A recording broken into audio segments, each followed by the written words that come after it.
하나님께 영광의 박수를 드리도록 하겠습니다. 예, 한 송이 국화꽃을 피우기 위해 봄부터 조적새는 그렇게 울었나 보다. 이런 쉽게가 있는데요. 오늘 이렇게 2021년도 첫 대면 예배를 드리기 위해서 성탄절, 크리스마스도 가정에서, 송구 영신 예배도 각자 가정에서, 또 신년 예배, 또 이렇게 지난 주일까지 비대면 예배로 드리는 사이에 시베리아 한파가 몰아치고 한강이 얼어붙을 뿐만 아니라 난강도 다 얼어붙고 또 맹추위와 칼바람과 많은 일들이 지나가는 가운데 오늘 이렇게 함께 예배의 자리에 와서 대면 예배 할 수 있게 하셔서 하나님께 감사를 드립니다. 네. 이 생명이라는 것을 단순하게 표현하면요, 연결이죠. 커넥트 되었다라고 이야기하는데, 만약 이것이 단절이 되면 곧 죽음을 의미합니다. 우리 몸의 세포가 한 100조 개 정도 된다고 하면 100조 개, 60조에서 100조 개 정도 되는 엄청난 세포들이 끊임없이 이렇게 서로 연결하고 움직이기 시작하는데, 이 세포들과 세포들 사이에서도 서로가 계속 안테나를 세워가지고 세포들의 융이 있어가지고 이게 밖에서 뭐가 들어오면 이게 바이러스인지 같은 세포인지를 분별하고요, 배제할 것은 배제해내고 수용할 것은 수용하면서 이렇게 서로 이렇게 메시지를 주고받는다고 그렇게 이야기합니다. 그리고 몸의 혈관이 온몸의 구석구석마다, 정말 발끝에서 손끝 하나까지에 각 곳곳마다 다 이렇게 모세혈관들이 다 뻗어가지고요, 찌꺼기들 다 걸러와주고 또 생명의 기운들과 에너지들을 공급하는 그런 일들을 이렇게 하고 있습니다. 이 몸이 잘 연결되어져 있을 때 우리는 건강하다라고 이야기를 하는 것이죠. 근데 우리가 이제 벌써 이 코로나 2년 차를 맞이했습니다. 작년에 끝날 줄 알았는데 2019년 말에 시작된 중국 우한의 폐렴이 이제 전 세계의 팬데믹을 이루어서 나라들마다 우리 뉴스에서도 이제 지역 이름이 나오면 코로나 확진자 몇 명 이런 뉴스가 일상이 될 거라고 누가 생각을 했겠습니까? 각자마다 다 외롭고 고독한 세월들이 됩니다. 사회적 거리두기를 하고 이 만나는 것 자체가 서로 이렇게 조심스러워, 길을 가다가 사람을 만나면 반가워야 되는데 비껴나가게 되고, 마스크를 쓰고 중무장을 하고 사람이 사람 만나는 게 두려운 그런 시대가 된 것이죠. 이 바이러스를 차단하기 위해서 이 극단적인 조치까지 또 내리게 되는 각 나라마다 뭐 국경을 폐쇄하기도 하고 외국인을 아예 이렇게 들어오지 못하게 하는 그런 나라들도 있고요. 어쨌든 참 사람들이 얼마나 불안하고 공포에 떨고 있는가. 잠시 사그라드는 듯 했지만 또다시 이렇게 어디선가 이렇게 일어나고 있고요. 저는 최근에 이 진주에 이 코로나 바이러스 재확산 소식을 들으면서 참 마음이 아팠습니다. 진주가 그래도 이렇게 선교사들의 참 호주 선교사들의 그 헌신과 수고 속에 이렇게 교회가 세워지고 지금까지 오고 있는데, 이 기도원에서 이렇게 바이러스가 막 확산돼 가지고 사람에게서 동물에게로 코로나가 전이되는 사태가 진주에서 처음 일어났거든요. 원래 동물에게서 사람에게 온 게 코로나였는데 동물에게 전이된 사건이 없었는데 고양이한테 이제 코로나가 전이된 게 진주에서 일어났다고 뉴스가 나오더라고요. 근데 그것이 기도원에서 있고 결국 이 교회의 어떤 부분들이 외부인들이 볼 때는 예수 믿는 사람들이 뭔지는 모르겠지만 이거는 좀 아닌 것 아니냐, 이 정도로 그렇게 생각하는 시기가 되었습니다.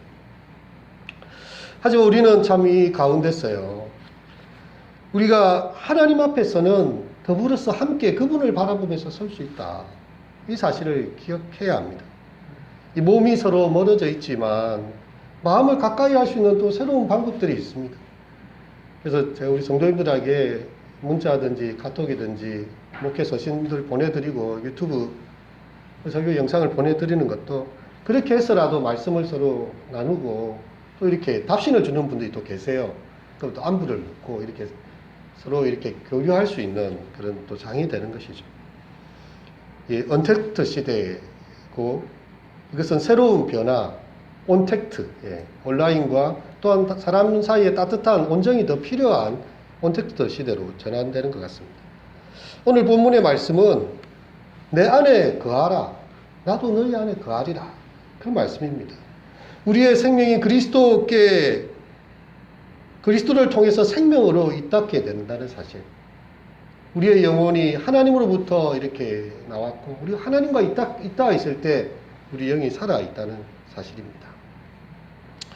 오늘 본문에 보면 나는 참 포도나무요 내 아버지는 가지니, 이런 말씀도 시작이 되는데요.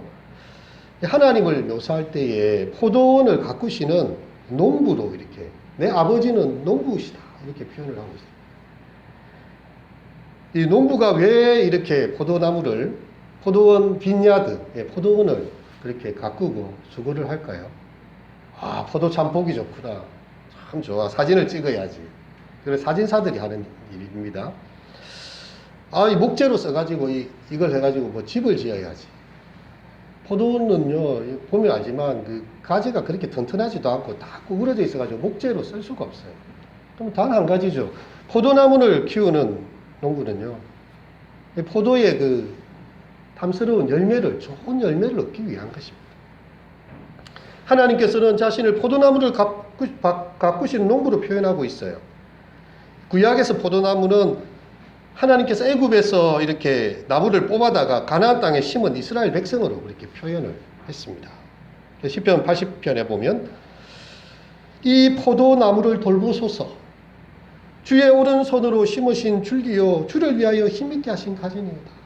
이 포도원이 해파돼 가지고 이방인들의 그런 침략을 받았을 때에 이 시인이 이 포도나무를, 이 백성들을, 하나님의 자녀들을 돌보아 달라고, 주님께서 이곳에 친히 심으시지 않았습니까? 주님께서 힘있게 하신 가지가 아닙니까? 그렇게 기도를 드리고 있습니다. 하나님은 자신이 심으신 이 포도나무가요, 극상품의 좋은 열매를 맺기를 정말 바라시면서 정성을 다해서 돌아보고 계시지요.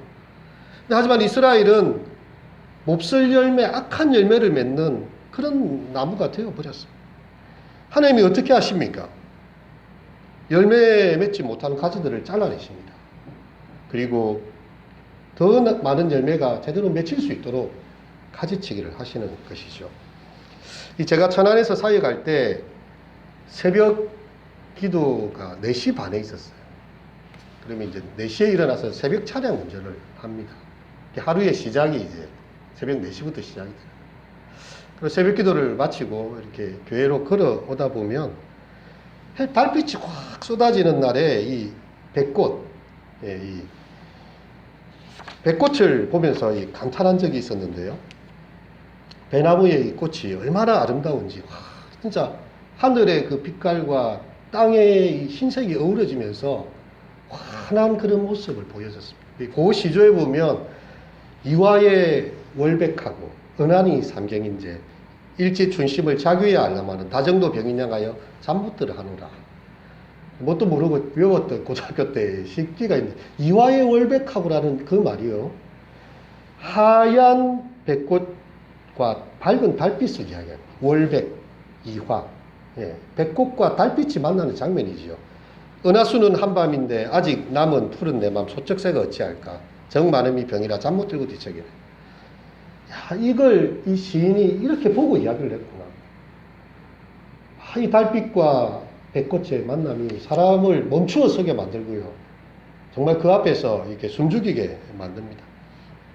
낮이 되면 그 배나무의 가지를 농부의 손에 가까이 올 수 있도록 이렇게 무겁게 안 해놓고 가지를 약간 휘어가지고 따기 쉽게 또 만들어 놨고요. 이 농부가 봄에 되면 와서 가지치기를 탁 하는 것을 보게 되었습니다. 아니, 많은 가지들이 각각 열매를 많이 맺으면 농부 입장에서는 수확이 많으면 좋을 텐데 왜 저렇게 굳이 가지를 치는가, 나는 그런 생각을 했는데요. 다른 가지를 다 잘라내고 가장 좋은 가지를 남겨야만이 극산품에 가장 알차고 큰 배 하나가 탄생하는 것입니다. 그래서 저희가 있던 곳이 천안 직산의 그 성완리하고 가까운데 성완배가 유명하거든요. 배가 이따만 했습니다. 나주배 성완배가 좀 유명해요. 커요, 막 달고. 그 배가 나오는 이유가 가지치기를 잘한다는 것이었죠. 가지치기 하는 정원사의 모습을 보고 있으면요, 만약 내가 그 식물이라면, 아니 잘 자라고 있는데 이 농부 아저씨 와가지고 가지치기를 하니까 아야 아파요, 아프다고요, 하지 마세요라고 막 대들 것 같아요. 비명을 지를 것 같아요. 그런데 만약에 이 가지치기를 안 하고 지 멋대로 자라게 내버려 두면 배나무국이 대참사가 일어납니다. 가지들이 여기저기 뻗어나가가지고 흉물스럽게 변해버리고요. 장가지가 지나치게 많아지면 나무에 햇빛이 들지 않습니다. 잘라줘야 돼요. 그래야 햇빛이 들어옵니다. 영양분이 골고루 공급되지 못해서 결국 나무 자체가 건강이 좋아지지 않는데요. 이 가위질의 고통을 피하려고만 하면 정작 나무나 꽃의 성장이 망쳐질 위험이 있기 때문에 농부 아저씨는 부지런히 봄 되면 가지를 막 잘라내요. 과감하게 막 잘라내십니다. 절단의 과정이 고통스러울 것입니다. 하지만 나무의 열매와 꽃이 더 아름답고 튼실할 수 있도록 꼭 필요한 성장통이 거기에 있는 것입니다. 우리 마음도 그렇지 않을까요? 하고 싶은 거 다 하고, 보고 싶은 거 다 보고, 가고 싶은 거 다 하고, 가고 싶은 것이 넘쳐나지만 우리는 그것을 다 하지 않습니다. 내게 무엇이 중요한가를 아는 거죠. 무엇이 중요한지를 생각해 보는 거예요. 다 할 수 있지만, 모든 것이 가하지만, 모든 것이 다 유익한 게 아닙니다. 단 한 가지를 위해서 다른 것들을 다 접고, 이렇게 양보하고, 가장 큰 것을, 가장 중요한 것을 향해서 우리의 시간과 에너지를 드리는 것이죠. 가지치기에 날카로운 고통이 필요한 순간입니다. 오래된 가지가 다 처지고 죽은 줄기들은 쳐내져야 어린 싹이 살아날 수가 있고요. 장가지가 덤불에 가려 있으면 햇빛과 양분을 흡수할 수가 없습니다. 근데 가만 생각해 보십시오. 나무가 스스로 가지치기를 할 수 있습니까? 내 가지가 너무 많아. 좀 잘라내자. 나무는 스스로 가지치기를 할 수가 없어요. 겨울이 되면 잎을 떨어뜨릴 수는 있지만 가지치기를 스스로 할 수 없습니다. 두 가지 경우인데, 하나는 태풍이 와가지고 나무를, 가지를 다 부러뜨리는 거예요. 굉장히 이거는 거의 나무가 망쳐질 위험에 처하게 되는 것이죠. 또 다른 방법은 농부가 가장 안전한 방법으로 가지를 질서 있게 절단하는 방법입니다. 이 농부가 작업 도구에 소독을 해요. 그냥 아무 가지를 자르지 않습니다. 왜냐하면 가지치기 하다가 나무에 병해가 옮길 수가 있기 때문에 아주 세심한 손길로 이 도구조차도 다 소독해서 갑니다. 겨울철 배나무는 눈꽃의 형성과 가지가 자라는 굉장히 중요한 시기이기 때문에 또 나무마다 품종과 습성이 다 달라요. 가지치기 하는 방법도 다 다릅니다. 그 나무 하나하나에 맞게끔 세심한 손길로 이 나무한테 와서 탁 잘라주는데, 이걸 거부하면 이 나무는 정말 제멋대로 이제 자라게 되는 것이죠. 우리의 가장 인생에 중요한 일들은 스스로가 잘 못하는 것 같습니다. 부모님이 왜 있겠습니까? 그냥 태어나서 애가 자라면 되지. 자기 꿈대로 하고 싶은 대로 자라면 되지. 근데 부모님은 계속 가지치기를 해요. 얘야, 지금 무엇이 너에게 중요한지 아느냐? 애 입장에서는 엄마 싫어요. 왜 내한테 간섭하는 거예요? 집 나가 살 거야. 애들이 항상 하는 말이 가출하겠다, 이런 말은 청소년 시절에 한 번 안 해본 애들이 없을 겁니다. 너무 힘든 거예요. 엄마의 그 잔소리와, 엄마의 마음은 이 아이를 어떻게든 제대로 키워보고 싶고, 이 아이가 사회에 성숙된 삶이 살고 싶고, 정말 믿음이 잘 자라면 좋겠는데 맨날 스마트폰에 빠져있고 게임한다고 하루 종일 잠도 안 자고 있고 막 이렇게 지 맘대로 하고 있을 때 가지치기를 살짝 해옵니다. 그 어머니의 마음처럼요, 하나님의 마음이 그렇습니다. 우리를 향해서 그렇게 말씀하시는 거죠. 나무 입장에서는 이해되지 않는 아픔이 되기도 하겠지만 더 큰 성숙으로 갈 수 있도록 그렇게 하나님께서 하십니다. 우리 삶에 때때로 이해되지 않는 고난들이 있지요. 내 입장에서는 도대체 이해되지 않습니다. 이제 내 삶에 가지치기를 하시는 아버지의 손길이 여기까지 와닿고, 이것은 그냥 우연히 오다 가다 내가 어떻게 재수 없이 걸린 그런 황당한 사건이 아니라, 나는 모르지만 나를 사랑하시는 아버지가 이것을 허락하신 데는 그만한 이유가 있다. 내 인생의 가지치기를 그분이 시작하시는 거예요. 가지치기의 목적은 열매를 얻기 위한 것입니다. 좋은 열매를 얻기 위한 것입니다. 그 내적으로는 영적으로 성숙한 자가 되도록 하기 위한 것이고요. 외적으로는 삶의 그 열매, 관계의 열매를 잘 맺도록 하시는 아버지의 손길입니다. 우리가 이 성경을 읽을 때 잘 읽어야 돼요. 그래서 이 유물론자들이나 이렇게 이런 사람들은 야, 성경에 보니까 뭐 열매 못 맺는 나무는 가지 잘라갖고 없애고 불태워 없애버린다며. 그렇게 그 성경이 잔인할 수 있느냐. 막 이런 식으로 이야기를 해요. 이 성경의 본질을, 성경 읽어본 적 한 번도 없으니까 열매가 없으면 이 가지는 잘라버린다는 이 단순한 도식으로 생각을 하는 것입니다. 근데 성경을 읽어보면 그렇지 않아요. 하나님께서 우리에게 원하시는 열매는 정말 그가 내적으로 성숙된 자가 되기를 원한다는 것입니다. 그런 영적인 열매이자 정말 관계 속에서 맺어가는 삶의 열매라는 거죠. 그가 뭐 공부를 엄청 잘하거나 뭐 좋은 대기업에 취직하거나 좋은 대학에 가거나 뭐 성공했다는 그런 열매가 아니라 그가 얼마나 성숙된 자이고 그리스도를 닮은 자인지를 그 열매를 하나님 찾으시는 그런 것입니다. 갈라디아서 5장에 보면 이렇게 이야기해요. 투기와 술 취함과 방탕함 그와 같은 것들 너희들 경계해라. 이런 일을 하는 자들은 하나님 나라를 유업으로 얻지 못한다. 성령의 열매는 오직 사랑과 희락과 화평과 오래 참음과 충성과 온유와 절제니 이 같은 것을 금지할 법이다. 이 얼마나 귀한 열매들입니까? 요즘처럼 이렇게 오래 참기를 싫어하는 사람들이 없어요. 모든 게 적각 나와야 되고 따박따박 뭐가 주어져야 됩니다. 근데 성령의 열매는 오래 참을 줄 압니다. 사랑은 언제나 오래 참고 사랑은 언제나 온유하고 이 고린도전서 13장의 사랑의 열매도요. 이 열매들이 다 상합되어 하나 된 그런 모습입니다. 그가 사랑하는 자가 되고 희락하는 즐거움을 아는 자가 되고 화평하는 자가 되고 자비를 베풀고 충성되고 착하고 양선하고 온유하며 절제된 모습들 이런 열매들을 하나님께서는 우리를 향해서 맺어가기를 원하시는 것이죠.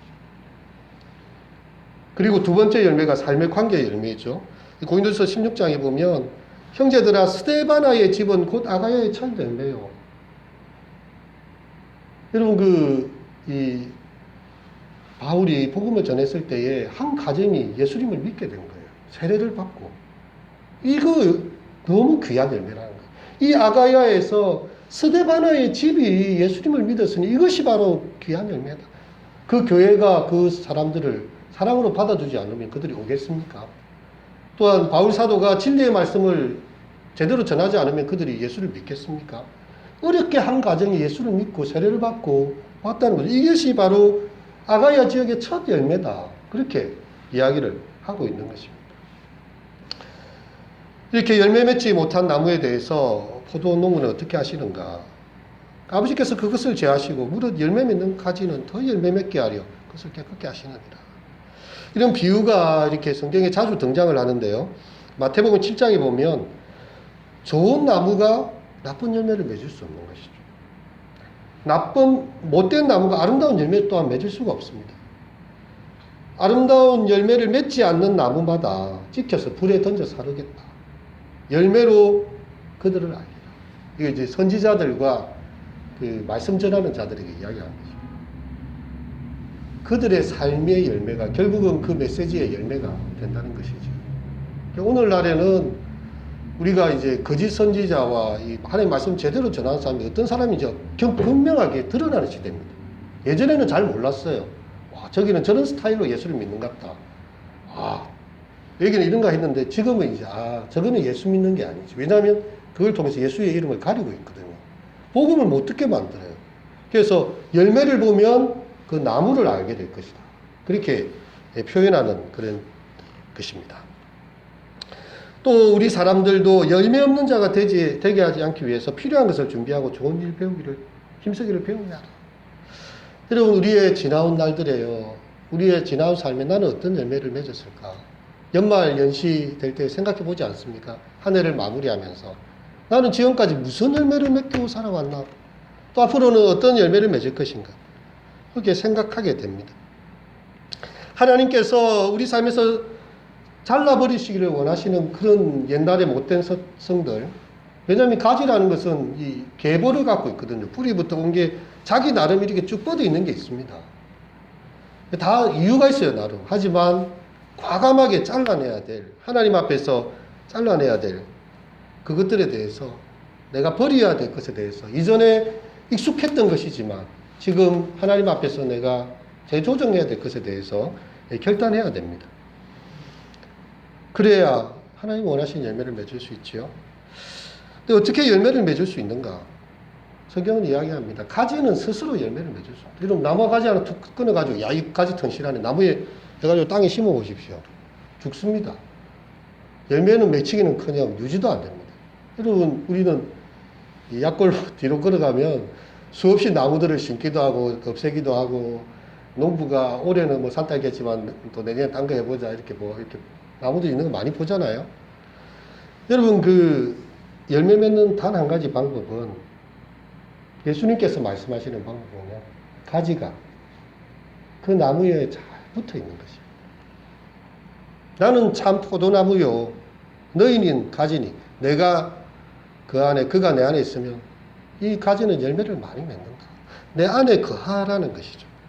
내 안에 거하라. 나도 너희 안에 거하리라. 포도나무에 붙어 있지 아니하면 스스로 열매를 맺을 수가 없음같이 너희도 내 안에 있지 않으면 그러하리라. 어떻게 주님 우리 안에 거하실 수가 있을까요? 우리가 어떻게 또 주님 안에 거할 수가 있을까요? 제가 2021년에 우리 교회의 이렇게 주제와 선구 말씀을 생각하다가 이 말씀이 기도 중에 마음에 찾아왔습니다. 너희가 내 안에 거하고 내 말이 너희 안에 거하면 무엇이든지 원하는 대로 구하라. 그리하면 이루리라. 그게 보니까 우리 주 약속 안에 살고 주 약속 알게 하고 우리가 먼저 주님의 약속 안에 살면 하나님께서 그 사람의 기도를 다 들어주신다는 거예요. 하나님 앞에서 의인의 강구는 역사하는 힘이 많습니다. 그가 하나님 앞에서 온전히 서 있을 때요, 하나님께서 그의 기도를 외면치 않는 것이죠. 또한 우리가 주님의 사랑 안에 거하는 것입니다. 주님의 사랑 안에. 옛날에 한 그루 나무가 이렇게 있었는데요, 이 나무를 너무 좋아하는 소년이 있었어요. 나무 줄기를 타고 올라가면서 그네를 타고 매달려서 이 나무 위에서 놀고, 이 사과들 딱 주니까 사과 열매도 탁 따서 먹고, 숨바꼭질도 하고 친구들하고. 피곤해지면 그냥 그 나무에서 그냥 누워잡니다. 그렇게 어린 시절을 보내다가 이제 소년이 되니까 뭐가 돈이 필요한 거예요. 물건 사려고 하니까 돈이 필요하대요. 나무한테 와서 이야기합니다. 니 좀 열매 내가 따가도 되겠나? 내 여기 사과나무에 열매 많이 있으니까 가져가라. 사과나무 다 따가지고 가버립니다. 또 시간이 많이 지나니까 이제 좀 소년이 이제 청년이 되면서 내가 집을 짓고 싶은데 이 목재가 좀 필요하다. 그러면 여기 와서 내 나뭇가지 여기 좀 잘 잘라가지고 목재를 잘 해라. 나무가 다 줘요, 그걸. 시간이 한참 지나니까 이제 이 소년이 이제 커서 이제 약간 이제 장년이 되고 이제 일이 됐습니다. 나는 큰 꿈을 안고 좀 바다로 가고 싶은데 배가 필요하다. 그러면 내 몸뚱아리 다 가져가, 다 가져가. 그래갖고 그 큰 몸뚱아리를 다 해가지고 다 주는 거예요. 그래가지고 멀리 떠납니다. 많은 세월이 흘렀어요. 소년이 이제 몸이 구등해가지고 이제 와갖고 예전에 있던 그 나무를 찾아오니까 나무는 없지요. 그 밑둥가리가 하나 있는 거예요. 아이고 이러면서 여기 앉을 데가 있네. 참 고맙네. 하고 이제 앉았습니다. 근데 이 나무는 너무 행복했어요. 이제 소년이 내한테로 이제 왔구나. 너에게 더 줄 게 있으면 좋겠는데.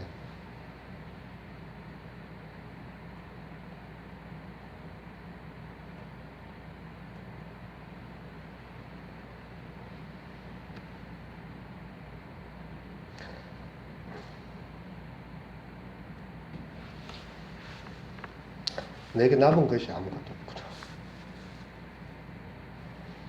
없구나. 늙어버린 나무는 밑둥만 남은 모습으로 미안하다고 이야기.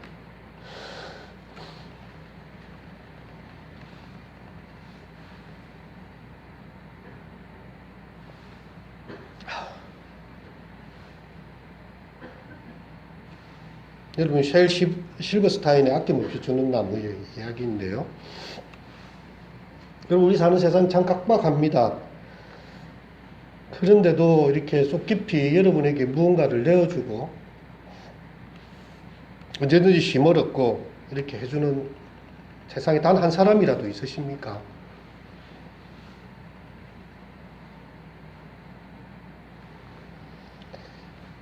저는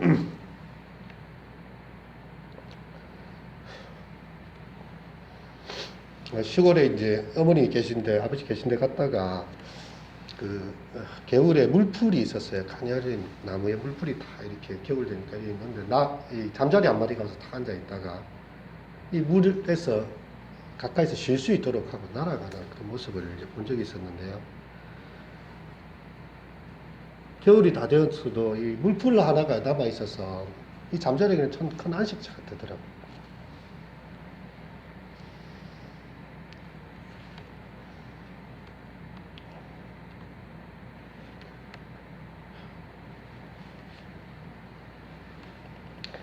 어머니의 이 팔이 나이가 드시면서 가늘어지신 걸 딱 보는데 교회를 개척하시면서 삼남매 키우시고 저기 오시는 동안에 이렇게 울풀처럼 가녀린 팔이 되셨구나. 저 팔로 수고하신 헌적 때문에 지금까지 우리가 살고 있구나 그런 생각이 들었습니다. 여러분 아마 여러분 각자에게 그런 사람이 단 한 사람이라도 있다면 아마 우리는 세상을 향해서 힘있게 팔도듬할 수 있을 것입니다. 또 그런 사람이 없을 수도 있어요. 부모님이 일찍 돌아가시거나 부모님이 또 여러 가지 병환으로 인해서 아무것도 할 수 없는 상황에 계실 수도 있고요. 그럼 그렇다 할지라도 우리에게 아무도 우리를 도와주는 사람이 혹시 없다 할지라도 우리에게는 예수님이 있습니다. 예수님께서는 의인을 위하여 죽는 자가 쉽지 않고 죄인을 위해 죽는 자가 혹이지만 우리가 아직 죄인 되었을 때에 그리스도께서 우리를 위하여 죽으심으로 하나님께서 우리에 대한 자기의 사랑을 확증하신 분이시지요. 죄인된 우리를 위해서 십자가에 그냥 죽으셨습니다. 나는 죄인이 아닌데 12형도 더 되는 군대를 불러서 모든 것을 다 제압하실 수도 있고 아무런 죄가 없으신 분이지만 다 뒤집어 쓰셨어요. 우리의 허물과 죄를 다 뒤집어 쓰셨어요. 나는 죽고 너는 살아라 이것입니다. 다 베어가고 밑둥이라도 앉아서 네가 이곳에 있을 수만 있다면 그분의 보혈과 그분의 십자가 통해서 구원의 자리에 이르는 것이죠. 제 아는 목사님하고 오랜만에 통화가 됐는데 예전에 제가 재작년 한 여름쯤에 방문했을 때 거의 뭐 피골이 상접해서 참 죽음을 기다리고 계신 상황이었어요. 우리 같이 갔던 목사님들이 울면서 나왔습니다. 가족들도 캐나다에서 또 아들도 오고 했는데 이제 죽음을 준비하셔야 됩니다. 이 말밖에 없었어요. 그리고 감히 이렇게 소식을 여쭙기가 힘들 정도로 그렇게 세월이 지났는데 어제 며칠 전에 전화가 오셨어요. 김 목사. 아유 목사님 어떻게 이제는 내가 이제 소변도 다 떼고 이제 움직일 수도 있고 이렇게 톡도 보내줄 수 있고 물론 이제 휠체어에 앉아서 몸이 되게 불편하긴 해도 회복이 되고 언제 한번 놀러 오게나 이러면서 여러분 그 목사님께서 하는 말씀 그거였어요. 진짜 죽음의 사선을 왔다 갔다 하는 그 경계선에서 다 있다고 주변 사람들이 다 죽는다고 이야기를 하는 상황이고 의사도 뭐 다 그렇게 하고 가족들도 다 긴장이 있고 이런데 하나님께서 자기를 회복해 가시는 과정을 경험하면서 이렇게 살이 빠질 때도 다 빠진 거예요. 귀에 무슨 막 같은 게 있는데 살이 빠지면 그것도 다 이렇게 살이 빠진다. 어느 정도 빠진지 모르겠지만 그러니까 말을 할 때 막 울린대요. 머리 전체가 막. 그렇게까지도 이렇게 되셨다는 거예요. 근데 내 마지막 죽을 때 소망이 뭐겠나. 우리 예수님 천국으로 나를 맞이하는 거 외에 뭐가 있겠나. 그래서 내가 다른 거 안 하고 목회하고 있는 게 내가 참 하나님 앞에서 귀한 일이고 참 그렇다네 이러면서 이렇게 참 말씀을 제하고 한 몇 분 나눈 게 최근에 가장 많이 이야기를 하신 거예요. 말을 하기가 쉽지가 않으니까 항상 조심 이렇게 계셔야 되는 상황인데도요. 우리 예수님, 우리 영혼의 결국 믿음의 결국 영혼의 구원을 받는데 마지막에 우리가 이 세상에 뭘 가지고 주님 앞에 서겠습니까? 주님의 십자가 뭐야? 나 같은 죄인을 위해서 십자가에 열리시고 주님의 그 보혈의 은총 때문에 유월절 어린 양의 피로 우리 죄가 사해지고 재앙이 넘어가고 구원을 받는 거 아니겠습니까? 주님은 우리에게 이렇게 이야기하십니다. 내 계명은 다른 게 아니다. 내가 너희를 사랑한 것처럼 너희도 서로 사랑해라. 내가 너희를 위해서 몸버려 피 흘려 죽었는데 너희도 서로 사랑해라. 서로 사랑해라는 것이죠. 요한일서에 보면 3장 15절 이하에 그런 말씀합니다. 그가 우리를 위하여 목숨을 버리셨으니 우리가 이로써 사랑을 알고 우리도 형제들을 위하여 목숨을 버리는 것이 마땅하다. 누가 이 세상 재물을 가지고 형제의 궁핍함을 보고도 도와줄 마음을 닫으면 하나님의 사랑이 어찌 그습니까? 아니 지금 형제가 힘든데 자기는 재물을 가지고 있는데 왜 안 도와주고 이렇게 하면 어떻게 하나님의 사랑이 거기에 거하겠느냐. 자기도 목숨까지도 주어서 주시는 그 사랑으로 이웃을 사랑해야 될 텐데 작은 물질도 못 나눠서 뭘 예수님 사랑을 실천하겠다고 그리 하느냐. 그렇게 요한은 우리에게 말을 하고 있는 것이지요. 그리고 우리에게 정말 그런 나눔의 열매가 있습니까? 그런 누군가의 아픔에 귀를 기울여주고 눈물로 기도하고 또한 내게 작은 나눔에 그것을 할 수 있다면 섬기는 섬김이 있습니까? 누가복음에 보면 이런 사건이 하나 있어요. 실로암 망대가 갑자기 무너지면서 그 길 가던 사람이 갑자기 18명이 그냥 깔려 죽은 거예요. 그래서 사람들이 하는 말이 죄가 많으니까 결국은 망대 넘어질 때 저렇게 다 죽는구나. 우리는 모르지만 죄가 많겠지. 예수님 말씀하십니다. 그 사람들이 뭐 다른 사람들보다 죄가 더 많아서 그 망대 곁에 있다가 그 타이밍에 넘어서 죽은 줄 아느냐. 내가 너희에게 이르노니 너희도 만일 회개하지 않으면 다 이와 같이 망할 것이다. 이에 비유로 말씀하시되 한 사람이 포도원에 무화과 나무를 심었어요. 와서 열매를 구합니다. 포도원 지기한테 이야기를 합니다. 내가 3년 동안 왔다 갔다 하면서 이 무화과 나무에서 열매를 구했는데 아무 열매가 없네. 그 나무 찍어서 없애라 그냥. 어찌 땅만 버리겠느냐. 이렇게 말씀하십니다. 그때 이 포도원 지기가 이야기합니다. 주인이시여 금년에 한 해만 그대로 두소서. 한 해만. 내가 더 두릅하고 그름을 줄 것이니 이후에도 만일 열매가 열면 정말 좋겠지만 아니면 그때는 이제 찍어버리십시오. 한 해만 더 주소서. 한 해. 이 농부 대신 주님의 기다리시는 모습이죠. 어떻게든 그 과수원을 살리고 싶은 그 나무들이 열매를 맺도록 더 기다려서 내가 있어 보겠다는 그런 말입니다. 더 기회를 달라는 것이죠. 한 해만 더 기다려 주소서. 여러분 주님 안에 거하고 그분의 약속, 그분의 말씀 안에 거하면서 우리 주약교회 성도들이 주님의 약속 안에 살고 주님의 약속 알게 하는 교회가 된다면요. 우리 주님 보실 때에 얼마나 흐뭇해 하시겠습니까? 정말 이 교회야말로 참 세상에 빛이 되는 교회네. 여러분 제가 이야기했지만 우리 교회 동장님이 찾아와서 감사하다고 인사한 거 제가 이야기 드렸습니다. 우리 교회가 고맙대요. 우리 힘든 시기에 교회들이 다들 가보면 이렇게 좀 잘 안보가 이래 있는데 그 잘 협조를 너무 잘해줘서 고맙다고 지역사회에 어쨌든 찾아와서 그런 분들이 인사를 하는 우리 교회입니다.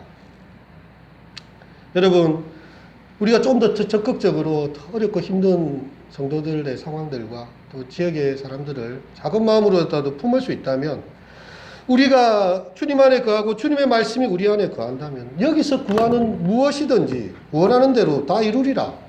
그것이 바로 우리 주님의 말씀인 것이죠. 그리하여 정말 2021년 안에 주님의 사랑 안에 거하시는 그리고 주님이 우리를 사랑하신 것처럼 서로 사랑하고 힘들고 아픈 사람들의 마음을 위로하고 기도해주는 우리 성도님들 되시기를 진심으로 축원드립니다. 예, 한 1분 정도 묵상 기도 드리신 이후에 기도하도록 하겠습니다. 기도하시겠습니다.